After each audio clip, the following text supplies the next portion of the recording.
എല്ലാവരും ദിവാലി ആഘോഷിക്കാനുള്ള തിരക്കിലായിരിക്കുമല്ലേ. ഏതായാലും മലയാളികൾക്ക് ദിവാലി എന്നാൽ സ്വീറ്റ്സ് ആണ് ഏറ്റവും പ്രധാനം. ബാക്കി ആഘോഷങ്ങളൊന്നും ഇല്ലെങ്കിലും നമ്മൾ എന്തെങ്കിലും സ്വീറ്റ്സ് ഉണ്ടാക്കുകയോ വാങ്ങിക്കുകയോ ഒക്കെ ചെയ്യും.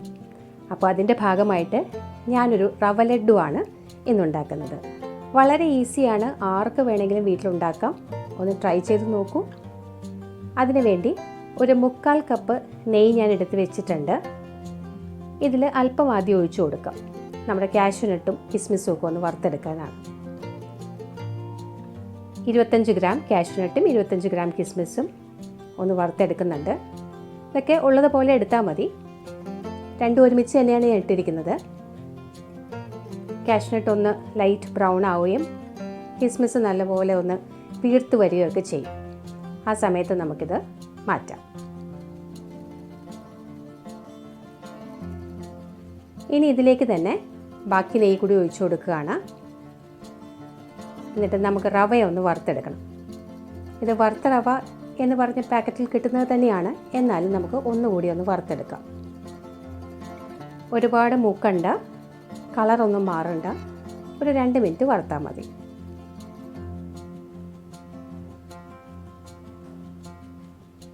ഇത് വളരെ ഈസി ആയിട്ട് തയ്യാറാക്കാവുന്ന ഒരു സ്വീറ്റാണ്.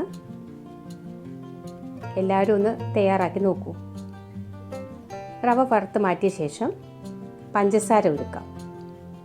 1 കപ്പ് പഞ്ചസാരയാണ് ഞാൻ ഈ 1 കപ്പ് റവയ്ക്ക് എടുത്തിരിക്കുന്നത്. അത്യാവശ്യം നല്ല മധുരം ഉണ്ടാവും. 1/2 കപ്പ് വെള്ളം ഒഴിച്ച് ഉരുക്കുക.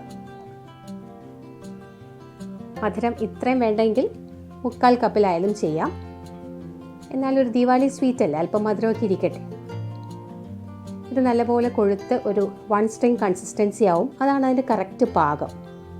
എന്നാലും ഇനി ആ പാകം വിട്ടുപോകും എന്ന് പേടിയുള്ളവർക്ക് അതിന് അല്പം മുമ്പായാലും റവ ചേർത്ത് കൊടുക്കാം.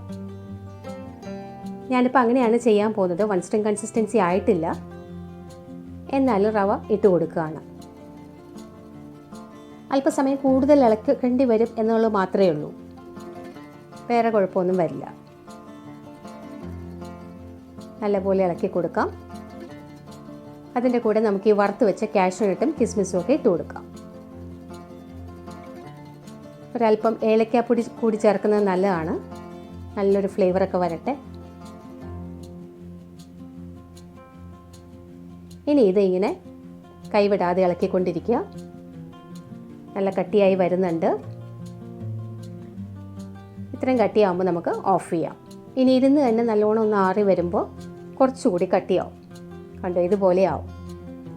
ഇപ്പോൾ നമുക്ക് ഉരുട്ടാനുള്ള പാകം ആയിട്ടുണ്ട്.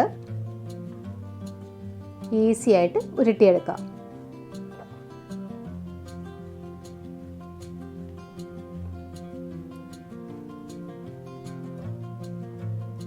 അല്പസമയം കൂടി കഴിഞ്ഞ ശേഷമേ നമുക്കിത് കറക്റ്റ് അതിൻ്റെ ടെക്സ്ചറിലേക്ക് വരുള്ളൂ. ഒരു ഡ്രൈ ആയിട്ട് വരുള്ളൂ. പക്ഷേ ഇങ്ങനെ കഴിക്കാൻ പോലും നല്ല സ്വാദാണ്. റവ ലഡ്ഡു തന്നെ പലരും പലതരത്തിൽ ചെയ്ത് കണ്ടിട്ടുണ്ട്. പൊടിച്ച പഞ്ചസാര ഉപയോഗിച്ച് പാലുപയോഗിച്ച് നനച്ച് ഉരുട്ടിയെടുക്കുന്നത് കണ്ടിട്ടുണ്ട്. ഇത് വേറൊരു രീതി. ഇങ്ങനെയൊന്ന് ട്രൈ ചെയ്ത് നോക്കൂ. വളരെ ഈസിയാണ്.